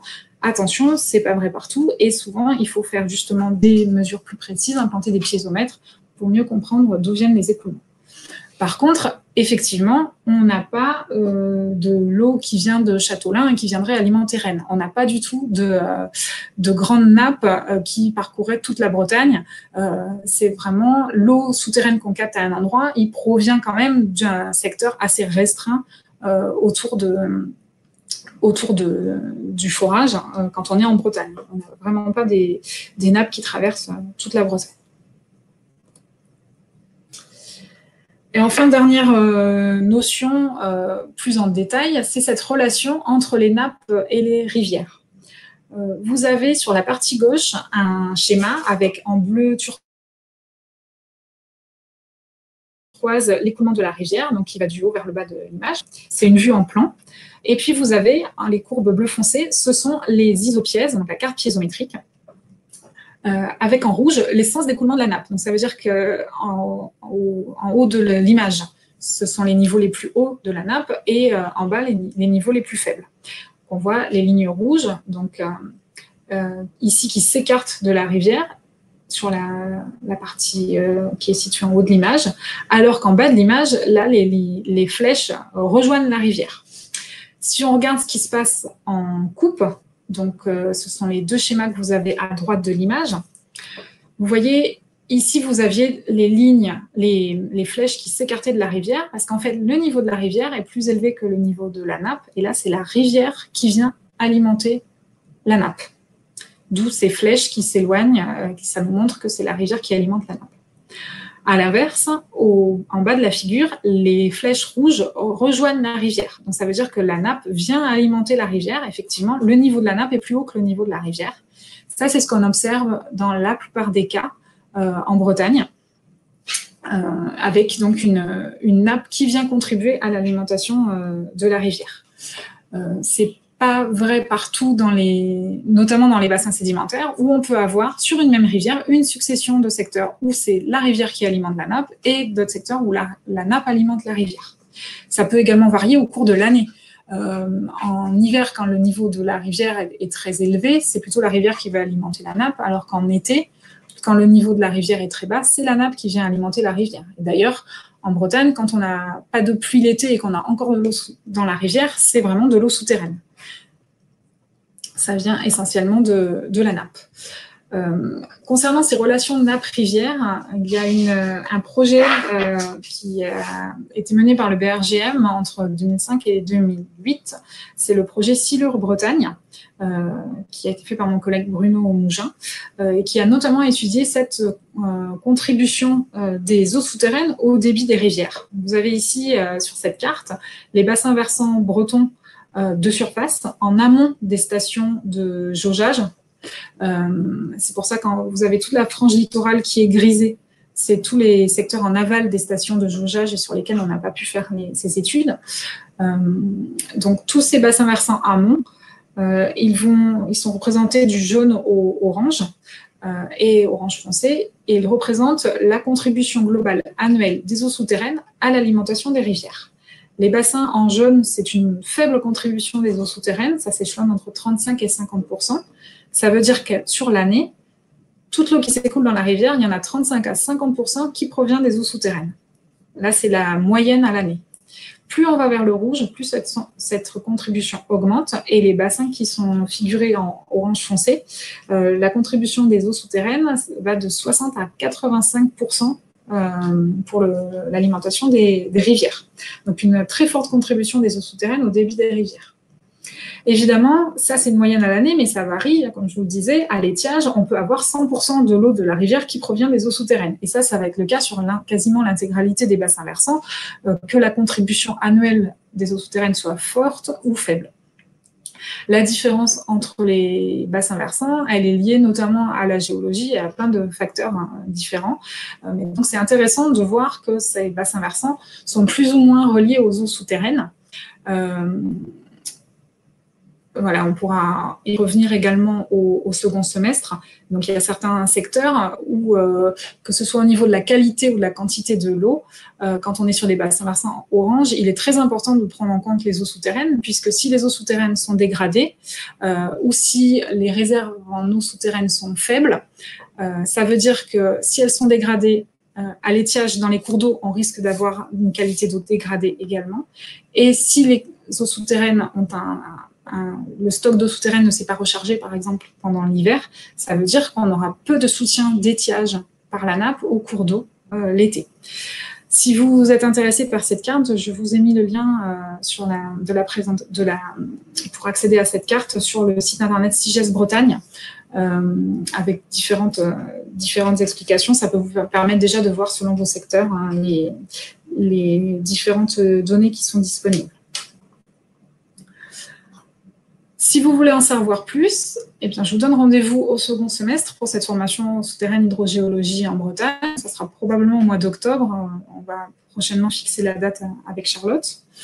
Vous pouvez également consulter un article du site internet CIGES Bretagne qui s'appelle « Les eaux souterraines bretonnes en bref » et qui vous renvoie vers différents articles du site qui traitent de différentes thématiques, la quantité, la qualité, la géologie, voilà, différentes choses qui peuvent vous intéresser. Et je vous ai mis 3 liens vers les sites internet du BRGM sur la géologie et sur les eaux souterraines que vous avez peut-être déjà consulté. Le site Infoterre, qui est le portail géologique national, où vous retrouvez les informations de la banque de données du sous-sol, la BSS, qui contient tous les ouvrages souterrains qui sont recensés par le BRGM, donc, y compris les forages d'eau et les puits. C'est une obligation réglementaire au-delà de 10 mètres de profondeur de déclarer son puits ou son forage. Vous y retrouverez également les cartes géologiques, dont celles que je vous ai présentées aujourd'hui, mais aussi les rapports des études BRGM. Le site ADES, accès aux données sur les eaux souterraines. Vous y trouverez des informations sur la qualité et des eaux souterraines et également la quantité, c'est-à-dire le niveau des nappes. C'est là qu'on stocke notamment les mesures piézométriques sur les 52 points qui sont suivis en Bretagne. Et on y trouve également les données qualité de l'Agence régionale de santé sur les captages d'eau potable et le suivi que fait également l'Agence de l'eau Loire-Bretagne sur les eaux souterraines. Donc voilà, des informations sur les eaux souterraines. Et un portail régional sur les eaux souterraines, le CIGES Bretagne. CIGES, ça veut dire Système d'information pour la gestion des eaux souterraines. C'est un site internet qui contient à la fois des articles, donc du contenu textuel pour expliquer les eaux souterraines, des actualités sur les eaux souterraines. Il y a également un espace cartographique, comme sur le site Infoterre, mais là sur lequel vous trouverez des informations spécifiques aux eaux souterraines de la région. Voilà, j'en ai fini pour la présentation de ce matin. J'espère que ça vous a intéressé, que c'était assez clair, qu'il n'y a pas eu trop de problèmes de son. Donc on a maintenant un temps pour échanger. N'hésitez pas à poser vos questions sur ce qui a été présenté ce matin et également à me faire part de vos demandes particulières pour la formation du second semestre qu'on pourra adapter en fonction de vos attentes. Et comme le demandait Charlotte en début d'intervention, merci de bien vouloir vous présenter avant de poser votre question. Merci à vous pour votre attention. Flora, c'est Charlotte. Oui. Je te remercie déjà pour ton intervention. Il y a 4 questions sur le chat. Oui, très bien. Alors, les redondances en forage, on y était.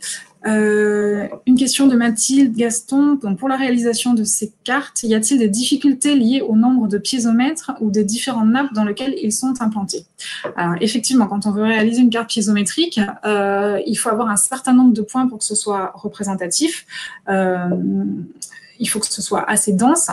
Il faut tenir compte si on a la présence ou pas d'une rivière, parce qu'il faut dans ce cas implanter des piézomètres de part et d'autre de la rivière pour bien comprendre les écoulements.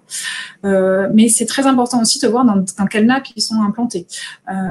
Si on est dans un bassin sédimentaire, c'est pas le cas en Bretagne, mais dans un bassin sédimentaire, c'est sûr que si on fait des piézomètres à 30 mètres de profondeur et à 100 mètres, ils vont pas être dans la même nappe. Ça veut donc dire qu'on ne va pas mesurer la même chose, on ne pourra pas faire une carte piézométrique. En Bretagne, c'est davantage connecté. L'eau qui circule dans les premiers mètres, donc dans les altérites, elle est connectée à ce qui se passe plus en profondeur. Et même si on a un forage profond, par exemple à plusieurs centaines de mètres de profondeur, il est souvent lié quand même à l'eau de surface et il va attirer de l'eau de surface. Ceci dit, il faut quand même faire attention aux profondeurs auxquelles on implante les piézomètres. Ça, c'est le travail que doit mener un bureau d'études en hydrogéologie au moment d'implanter les piézomètres et surtout pour l'interprétation. Il faut faire attention, donc si on mesure dans des puits ou dans des forages, mais les nappes vont être connectées. Après, c'est au moment où on fait cette interprétation des cartes piézométriques, qu'on veille à ça, et qu'on peut éventuellement éliminer certains points qui ne seraient pas représentatifs. Mais voilà, il y a des choses à prendre en compte quand on fait une carte piézométrique, effectivement. J'espère que je réponds à la question. N'hésitez pas à intervenir en direct hein, si jamais il y a des questions supplémentaires sur ce thème ou... il y en a une justement, une question où voilà, besoin de compléments. Alors, je continue, je vais les prendre dans l'ordre, les questions. Quelles sont les grandeurs de temps pour qu'une goutte d'eau atteigne un aquifère en Bretagne? Alors ça, c'est une bonne question également. Ça va dépendre en fait une goutte d'eau qui tombe en surface, ça va dépendre de la profondeur de la zone non saturée que je vous présentais au début. Donc l'épaisseur du sous-sol dans laquelle l'eau va circuler, mais où on n'a pas encore atteint la nappe. Si la nappe est très proche de la surface, ça va pouvoir mettre quelques jours, quelques heures peut-être même. Si la nappe est beaucoup plus profonde, là, le temps de circulation va être plus long. Je ne peux pas vous donner quelque chose qui est toujours valable, mais par exemple, quand on regarde sur certains de nos piézomètres en Bretagne, on fait la courbe, on regarde la courbe du niveau piézométrique, donc l'évolution du niveau de la nappe, et qu'on met en parallèle la pluviométrie, parce que chacun de nos piézomètre est implanté à proximité d'un pluviomètre suivi par Météo France, une station Météo France. Donc, ça nous permet de faire ce lien. On voit entre 1 et 3 jours, 5 jours, on peut avoir une réaction de niveau de la nappe à la pluie. Des nappes qui sont quand même assez réactives en Bretagne. Après, il y a une autre question je ne sais pas si elle est posée là. Il y a la question combien de temps la goutte d'eau met pour atteindre la nappe et après combien de temps la goutte d'eau met pour atteindre la rivière. Ça, c'est encore une autre question. Ça va dépendre des boucles de circulation en profondeur, de l'eau qui va s'infiltrer plus ou moins profondément. Ça va permettre en fait, c'est un mélange, hein, l'eau, et on entend souvent parler de temps de résidence ou d'âge de l'eau. Ça, c'est des notions qui sont complexes. Il existe des possibilités pour les approcher. Mais voilà, là, ça fait appel à des compétences vraiment particulières et on n'a pas cette notion-là à l'échelle de la Bretagne. C'est toujours des mesures particulières à faire par secteur. Peut-on dire que l'émergence de sources en tête de bassin versant sont constituées d'eau jeune? Alors là, ben voilà, on est exactement dans la même problématique ce que je viens de parler. Effectivement, en tête de bassin versant, on peut supposer que l'eau va être plus récente puisqu'elle s'est infiltrée sur les points hauts et elle n'a pas pu circuler plus longtemps. Mais là aussi, la notion d'eau jeune, c'est relatif, hein, donc c'est seules des études de datation des eaux souterraines permettent de vraiment approcher et de répondre à cette question-là. Mais effectivement, a priori, en tête de bassin versant, on va avoir des eaux qui sont plus jeunes. Entre guillemets, le entre guillemets est bien utilisé. Voilà. En moyenne, combien de temps peut-on dire que l'eau d'un aquifère est renouvelée? Beaucoup de questions qui tournent autour de ce thème-là. On pourra les aborder plus précisément dans la seconde partie de la formation. Il y a des études qui ont été faites par bassin versant, justement pour essayer d'estimer le temps de renouvellement. Donc, c'est à partir, en fait, on regarde en combien de temps le stock va se reconstituer, va se renouveler. Ça peut être... C'est variable aussi hein, selon les secteurs. Malheureusement, c'est souvent la réponse que je vais vous faire et qui peut être frustrante quand on parle d'hydrogéologie. C'est que je vais vous dire, ça dépend du secteur. On n'a pas une réponse toute faite. Ça va être plusieurs années. Ça peut être 3 ans, ça peut être 10 ans, ça peut être beaucoup plus en fait. Et là aussi, ça nécessite des études particulières pour le déterminer. Si vous consultez sur le CIGES Bretagne, justement, la carte de contribution des eaux souterraines au débit des rivières, il y a également des cartes qui ont été faites par bassin versant sur certains bassins. Il y a notamment le bassin de l'Orne, il y a le secteur de Mézin, je ne les ai plus tous en tête, où il y a eu ce travail-là d'estimation du temps de renouvellement. Là, c'est pareil, c'est global à l'échelle d'un bassin versant. C'est forcément pas la même chose hein, selon les secteurs où on se trouve dans le bassin versant. Mais ce temps-là, il est forcément intéressant puisqu'il donne une indication sur les temps de reconquête de la qualité. Donc, je vous invite à consulter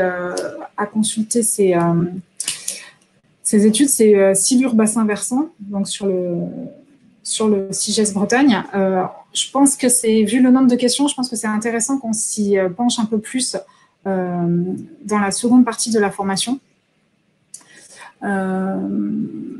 Voilà, c'est complexe d'y répondre là en une seule fois, mais voilà, on pourra regarder ça dans la seconde partie de la formation pour déjà vous donner quelques pistes de réponse. Je vois aussi une question donc, sur les périmètres des SAGE qui sont basés sur les limites des bassins versants. Est-ce que pour vous, il y a un sens à arrêter dans un SAGE une réglementation pour les eaux souterraines, sachant que cette réglementation ne s'appliquera qu'aux nappes concernées par le périmètre et donc pas la nappe entière? Comment faire autrement? Alors, par exemple, en Aquitaine, il y a un SAGE nappe profonde, un SAGE spécifique aux nappes, parce que la problématique est différente. On est dans un bassin sédimentaire, avec des enjeux très forts sur certaines nappes qui sont surexploitées où le niveau piézométrique baisse et où, comme vous le dites, le territoire de la nappe, les limites de la nappe ne correspondent pas du tout aux limites des bassins versants. Donc là, ils ont fait un stage spécifique pour traiter ces nappes profondes et qui ne tient pas du tout en compte des limites administratives. En Bretagne, on n'est pas du tout dans ce cas-là. Comme je vous l'expliquais, actuellement, on raisonne quand même davantage en termes de bassins versants, de surface, même pour les nappes souterraines. Donc, ce qu'on peut prévoir au sein d'un sage pour les nappes souterraines, ça va quand même s'appliquer globalement aux nappes qui sont concernées par le périmètre du sage, finalement. Alors, peut-être pas la nappe entière par secteur, mais à l'heure actuelle, c'est encore le mode de gestion qui est utilisé. Ça correspond assez bien. C'est sûr que si on fait la même chose dans les bassins sédimentaires, là, ce sera vraiment très différent. Et comment faire autrement, voilà, il y a l'exemple d'Aquitaine, mais je pense qu'on n'est pas encore à ce stade-là en Bretagne. Par contre, ce qui est bien, c'est quand même de s'intéresser aux eaux souterraines du sage et pas seulement aux eaux de surface, puisque de toute façon, on l'a vu, il y a bien un lien entre les deux. Donc, c'est quand même intéressant de s'intéresser aussi aux eaux souterraines et pas se dire, bon, les limites des eaux souterraines, on les connaît moins, donc on va pas s'y intéresser. Finalement, nos eaux souterraines, on les retrouve quand même dans les rivières, donc c'est important de les prendre en compte. Alors, la densité des plans d'eau de surface à proximité de la rivière peut-elle modifier la circulation de l'eau souterraine ? C'est une bonne question. Vous pensez peut-être à alors, soit il y a des plans d'eau, gravières en nappe alluviale, par exemple le long de la Vilaine, où ce sont d'anciennes exploitations de granulats, où la nappe alluviale est maintenant affleurante puisqu'on a creusé dans la nappe et donc les plans d'eau apparaissent. Donc là, évidemment, là, c'est une mise à nu, une mise en surface de la nappe souterraine. Donc là, c'était de l'eau qui était en profondeur et qui est maintenant directement à la surface du sol et qui affleure. Donc là, ça a forcément une influence, le fait de creuser et d'atteindre la nappe. Après, il y a aussi des plans d'eau type retenue collinaire. C'était peut-être plutôt ça qui était envisagé dans la question. N'hésitez pas à intervenir pour préciser. Là également, il faut voir, si on fait des plans d'eau, il faut voir à quelle profondeur. Éventuellement, ça peut modifier les écoulements. Si on capte de l'eau de ruissellement pour les mettre dans un plan d'eau, évidemment, c'est de l'eau qui ne va pas s'infiltrer, donc ça fait aussi un manque à gagner pour la nappe. Tout ça, c'est à prendre en compte de manière globale pour faire des bilans, en fait, pour voir si l'eau peut... Quel est le manque à gagner pour l'eau souterraine éventuellement. N'hésitez pas à préciser la question. Est-ce que les nappes en Bretagne se sont bien reconstituées avec la pluviométrie importante de cet hiver? Alors, ça va être l'occasion. Je vais essayer de partager mon écran en vous montrant. Je vais partager l'écran. Je pense que là, vous devez voir le site internet CIGES de Bretagne. Et on va regarder la carte de situation des niveaux de nappe à fin avril. Donc, fin avril, on commence déjà à avoir une baisse des niveaux piézométriques. Mais ça va vous donner déjà une première réponse à la question. Et si vous ne connaissiez pas le bulletin de situation des nappes, ça vous le présentera pour savoir où on en est. Ce bulletin-là, il est rédigé par le BRGM 8 fois par an. Le premier on fait un à chaque début de mois, de début avril à début septembre. Et on en fait un aussi également en décembre, pour voir la situation à fin novembre et le début de la recharge de la nappe. Ce bulletin, il reprend la situation au niveau pluviométrique et puis au niveau de les niveaux des nappes par rapport aux moyennes du mois et l'évolution récente. Est-ce qu'on est en hausse ou est-ce qu'on est en baisse? Donc, effectivement, cet hiver, il y a eu une très forte pluviométrie. Donc, les nappes avaient des niveaux très hauts. À fin novembre, on avait déjà des niveaux qui étaient très élevés, très supérieurs au normal. Le printemps a été un peu plus sec. Et finalement, si je vous montre la carte d'état du niveau des nappes, à fin avril 2020, on est à des niveaux globalement conformes aux normales saisonnières. Cette carte vous présente en couleur, donc le bleu foncé, c'est les niveaux très supérieurs à la normale, et plus on va vers le rouge, plus on a des niveaux inférieurs à la normale. En vert, c'est un niveau moyen. Ça vous présente ces niveaux sur les 52 piézomètres bretons, sur lesquels on continue le niveau des nappes. On voit que l'essentiel des nappes est plutôt stable, des niveaux assez stables, voire en baisse. C'est un phénomène normal pour la saison, hein, puisque la végétation a commencé à reprendre. L'eau de pluie n'atteint plus forcément la nappe, donc les niveaux commencent à baisser. Ce qui est intéressant, c'est de regarder la couleur. Donc, on a encore à des niveaux moyens. Donc, en fait, en fin d'hiver, on était à des niveaux très élevés. Les stocks s'étaient complètement reconstitués. Avec ce printemps qui a été un peu plus sec, les nappes ont commencé à baisser. Et donc là, on est à des niveaux moyens. Le prochain bulletin va paraître jeudi prochain, où on aura la situation à fin mai. Donc, on saura un peu mieux où on en est pour savoir comment aborder l'été. Voilà. Donc, les stocks avaient été reconstitués, mais commencent bien à se vidanger avec l'absence de pluie au printemps. Avec la période sèche, alors je lis la question suivante, est-ce qu'avec la période sèche de ces dernières semaines, est-ce que certains cours d'eau, notamment en tête de bassin, peuvent dès maintenant être à sec, même si beaucoup d'eau de pluie cet hiver? Oui, effectivement, là, on voit que les eaux souterraines, on a des secteurs où on a déjà des niveaux inférieurs à la normale, donc ces nappes vont moins bien pouvoir contribuer au soutien d'étiage. Donc on va peut-être avoir des secteurs qui poseront problème, malgré les gros stocks de cet hiver, en fait. Alors, sur la zone côtière, comment se passe l'interaction nappe d'eau douce et eau de mer? Je pense que vous voyez toujours mon écran. C'est très bien, finalement, j'arrive à voir le chat en voyant mon écran quand ce n'est pas la présentation, donc c'est très bien. Ce que je vous propose, c'est d'aller voir sur le site une étude récente qu'on a faite justement de sensibilité des aquifères côtiers aux ce qu'on appelle les intrusions salines. Alors, je pense que vous voyez tous là le schéma. Quand on est en bord de mer, on a un lien entre l'eau salée de la mer et l'eau douce. L'eau douce, la nappe d'eau douce, elle flotte sur l'eau salée et ça forme une sorte de lentille. Là, il ne faut pas avoir pour l'instant ce triangle qui est à un niveau influencé, mais on a une lentille d'eau douce qui vient se reposer sur l'eau salée.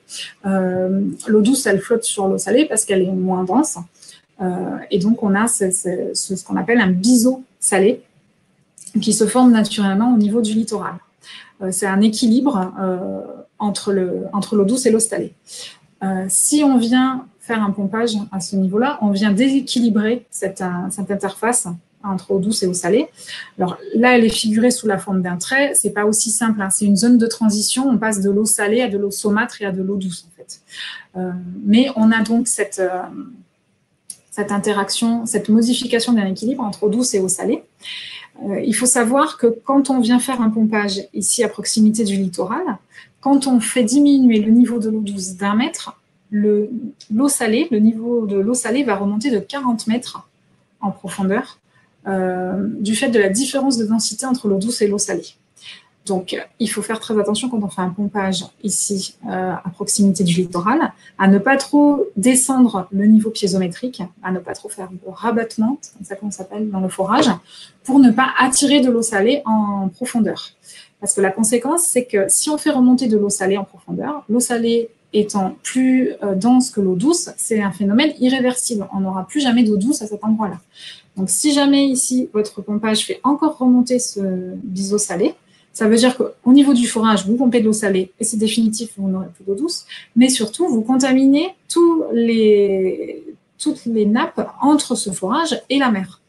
Donc, il faut vraiment veiller à suivre la conductivité de l'eau, donc sa minéralisation quand on fait un forage en bord de mer pour éviter d'atteindre ce biseau salé et puisque c'est un phénomène irréversible. Donc, il y a des conditions à respecter quand on exploite un forage en bord de mer. Donc, le fait qu'on ait cet équilibre eau douce ou salée, c'est naturel, mais ça peut être justement déséquilibré par les actions anthropiques, notamment les pompages. Si vous êtes intéressé par cette thématique, vous avez ici un article sur le CIGES Bretagne, sur la sensibilité des aquifères côtiers bretons aux intrusions salines, qui présente le projet qui a été mené, avec tout en bas un lien vers le rapport BRGM. Alors, les 12 000 forages bretons sont tous actifs. Alors, en fait, il y en a bien plus que 12 000. Les 12 000 forages que je vous ai présentés tout à l'heure, c'était les forages qui ont été étudiés au début du projet Silure en 2003, et sur lesquels on avait des informations sur le débit et la profondeur. À l'heure actuelle, on est plutôt autour de 30 000 points d'eau qui sont recensés dans la banque du sous-sol en Bretagne.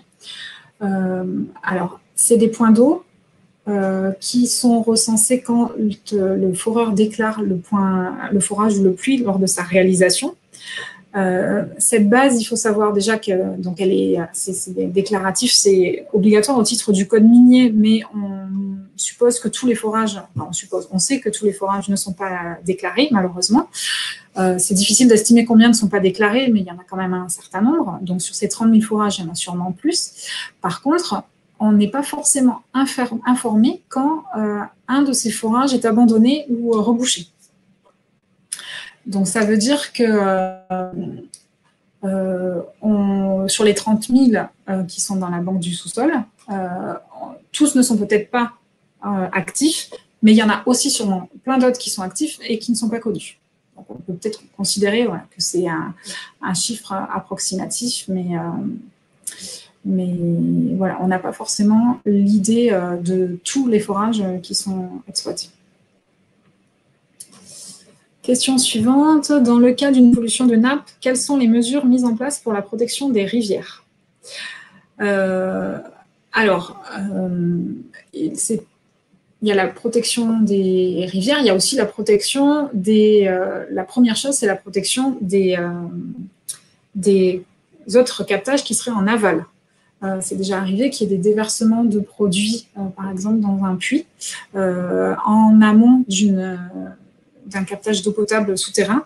Donc là, forcément, il faut étudier les sens d'écoulement de la nappe et vérifier par des analyses que les forages d'eau potable ne sont pas atteints. Là, je ne sais pas si vous parlez d'une pollution ponctuelle ou d'une pollution diffuse. Donc, si c'est vraiment accidentel, on déverse quelque part.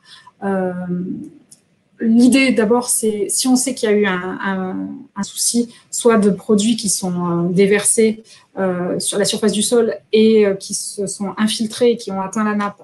Là, l'idée, c'est de supprimer en premier la source de pollution et de faire un suivi après, notamment s'il y a une rivière à proximité, pour essayer de voir si la pollution atteint ou pas la nappe. Mais la première chose à faire, c'est de supprimer la pollution. Si c'est vous parlez de pollution diffuse, donc des nitrates ou les pesticides, là, c'est bien plus complexe, justement parce que dans les nappes, on va avoir un stock de nitrates et de pesticides qui va pouvoir être stocké en zone non saturée et qui, à chaque hiver, quand le niveau de l'eau va remonter, on va remettre en solution ces polluants qui vont atteindre la nappe et à terme atteindre la rivière. Donc là, c'est beaucoup plus difficile d'avoir des actions de ce côté-là pour remédier à ces stocks de nitrates et de pesticides. Je ne sais pas si ça répond à la question, n'hésitez pas à compléter. Alors, question suivante. Les forages sont-ils abandonnés par épuisement de la ressource? Ça peut arriver que les forages soient abandonnés parce qu'ils soient secs. Ce n'est pas forcément un épuisement de la ressource, ça peut être aussi une mauvaise gestion du forage. Quand on fait un forage, on met un tube à l'intérieur, un tube plein en surface, et puis un tube crépiné, donc des tubes PVC avec des fentes en profondeur dans lesquelles on vient capter l'eau souterraine par pompage. Si on exploite le forage à un débit trop fort, on peut venir colmater ces tubes, ces crépines. Également, si on fait descendre trop profondément le niveau d'eau, en Bretagne, on a souvent du fer dans les formations géologiques, et donc quand le fer se retrouve à l'air libre, ça rouille, et donc ça vient colmater le forage. Donc, on se retrouve avec des forages qui sont colmatés et qui, du coup, ne produisent plus d'eau puisqu'on a bouché tous les trous, donc on ne peut plus avoir d'eau souterraine qui arrive. Donc, on a des forages secs, mais ce n'est pas forcément parce qu'il n'y a plus d'eau, c'est parce qu'ils ont été mal exploités. Donc ça peut souvent être le cas. On a des forages qui sont abandonnés aussi parce qu'ils sont de mauvaise qualité. C'est notamment le cas des forages d'eau potable, hein, où on a des teneurs en nitrate qui sont trop fortes et où finalement on ne peut plus traiter l'eau, et donc des forages abandonnés en ce sens. On peut éventuellement avoir des forages qui s'assèchent, ça va aussi notamment être des puits de surface, notamment quand on a des étiages très sévères, ou si un pompage dans un forage voisin a été mis en place et qui pourrait venir assécher ce puits. On a le cas de forages qui vont être à sec l'été parce qu'il n'y a plus assez d'eau, là vraiment par épuisement de la ressource, qui vont, par exemple des exploitations agricoles, qui vont basculer sur le réseau public l'été parce qu'elles n'ont plus assez d'eau dans leur forage et qui, à l'automne, vont pouvoir se remettre sur le forage parce que la réserve en eau se sera reconstituée. L'abandon des forages, comme je vous le disais, on n'a pas, nous, au BRGM, la visibilité des raisons. Et surtout, on n'est pas forcément informé de l'abandon. L'Agence régionale de santé, elle, fait un suivi pour les forages d'eau potable. Donc, il y a souvent des raisons. Les raisons qui reviennent le plus souvent, c'est quand même l'abandon pour cause de nitrates ou pesticides, mauvaise qualité. Savez-vous s'il existe l'équivalent du projet Silure en Pays de la Loire? Alors non, il n'y a pas d'équivalent du projet Silure en Pays de la Loire. Hein. Le projet Silure, il a été décliné en Limousin seulement. Il n'y a pas d'équivalent en Pays de la Loire. C'est vrai qu'en Pays de la Loire, on est dans les formations de socle aussi, hein, comme en Bretagne, sauf qu'il y a d'autres ressources qui ont été exploitées. Il y a notamment davantage de bassins tertiaires que sur le socle que ce que nous avons, nous, en Bretagne. Il y a le bassin de Safré, Cambon aussi. Et il y a les alluvions de la Loire qui sont très productives et qui sont utilisées beaucoup pour l'eau potable. Et toute la partie sud, toute une partie des Pays de la Loire qui se situe sur le bassin sédimentaire et qui, du coup, va être... ces formations-là vont être privilégiées pour l'alimentation en eau potable. Non, pas d'équivalent du projet Silure en Pays de la Loire. Est-ce que vous avez des cartes de drainage en Bretagne? Ils modifient les écoulements. Alors oui, ça c'est un sujet qu'on a notamment abordé récemment avec le bassin versant de la Seiche. À ma connaissance, il n'existe pas, enfin nous au BRGM, on n'a pas connaissance de cartes de drainage. Je ne sais pas si ça existe dans certains secteurs, dans certains bassins versants. Mais effectivement, ça modifie grandement les écoulements et c'est des choses qui ne sont pas forcément prises en compte, justement par manque de connaissances. Mais ce serait intéressant de les prendre en compte. Alors, je sais que mes collègues de Normandie ont fait une base de données de drainage, qui est consultable d'ailleurs sur Internet, pour justement recenser tous ces réseaux de drainage avec les secteurs drainés et les exutoires. C'est un très très gros travail qui a été fait, mais à ma connaissance, il n'y a pas du tout d'équivalent en Bretagne.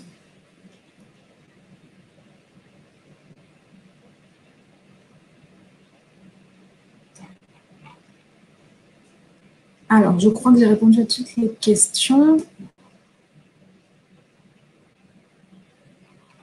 N'hésitez pas si vous avez d'autres questions. Et surtout, n'hésitez pas, même a posteriori, à faire remonter à Charlotte ou à moi-même vos questionnements qui pourraient vous venir par la suite ou des problématiques plus précises sur vos territoires pour qu'on puisse les aborder et les préparer pour la formation du second semestre. Ou si certaines des questions là, que j'ai abordées et que j'ai répondu en partie seulement, on pourra compléter au second semestre. Ça sera avec mon collègue Bruno Mougin, que certains connaissent peut-être également. Merci Flora. Moi j'en profite, j'ai préparé une petite enquête de satisfaction pour que vous puissiez justement faire tous vos retours, questions complémentaires et aussi pistes d'amélioration pour la webconférence. Donc, je vais vous envoyer ça dans le chat, le lien, et je vous enverrai aussi par mail. En tout cas, merci à tous. Merci aussi Flora. Personnellement, je trouve que ça s'est bien passé. Je ne sais pas de votre côté. Je vous envoie tout de suite le lien de l'enquête de satisfaction pour que vous puissiez me faire part de vos retours. Hop. Voilà, c'est fait, c'est dans le chat et je vous enverrai aussi ça par mail. Voilà. Je propose de clore cette webconférence. J'espère que ça vous a plu. Encore merci Flora pour cette intervention et effectivement, on reviendra vers vous pour vous informer de la date pour la suite de cette formation finalement. Merci. Je vous précise juste que je vais transmettre à Charlotte le PDF du diaporama que je vous ai présenté ce matin, comme il y a quelques liens et peut-être quelques figures qui peuvent vous intéresser. Voilà, et puis je vous remercie tous pour votre intérêt et pour tous les échanges, en espérant vous voir de visu à la suite de la formation au second semestre.